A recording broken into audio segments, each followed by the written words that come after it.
രാവിലെ എൻ്റെ ഏകദേശം പണികളൊക്കെ ഒരുങ്ങും കേട്ടോ. പിന്നെ ആകെയുള്ള ഒരൊറ്റത് ഉച്ചയ്ക്ക് എന്ത് കറി വയ്ക്കുന്നുള്ളതാണ്. അപ്പോൾ ഇന്ന് പുറത്ത് നല്ല മഴ ഉണ്ടായിരുന്നു. അപ്പോൾ ഞാൻ വിചാരിച്ചു ഒന്ന് കുറച്ച് മുതിരപ്പുളി ഉണ്ടാക്കാം, നമ്മുടെ പാലക്കാടൻ സ്പെഷ്യൽ മുതിരപ്പുളി.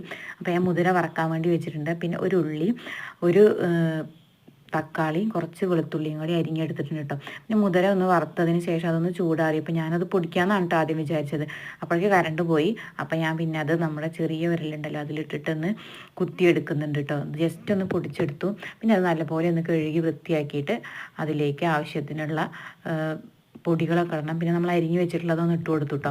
പിന്നെ അതിലേക്ക് ഉപ്പ്, പിന്നെ മഞ്ഞൾപ്പൊടി, മുളക് പൊടി, ഇത്രയാണ് ഇടുന്നത്. ഞാൻ തേങ്ങ അരയ്ക്കാതെ കേട്ടോ വയ്ക്കുന്നത്. പിന്നെ അതിലേക്ക് കുറച്ച് വെള്ളം കൂടി ഒഴിച്ചിട്ടുണ്ട്. ആവശ്യത്തിന് വെള്ളം ഒഴിച്ചു. പിന്നെ കുറച്ച് കറിവേപ്പിൻ്റെ ഇലയും കൂടി ഇട്ട് കൊടുത്തിട്ടുണ്ട് കേട്ടോ.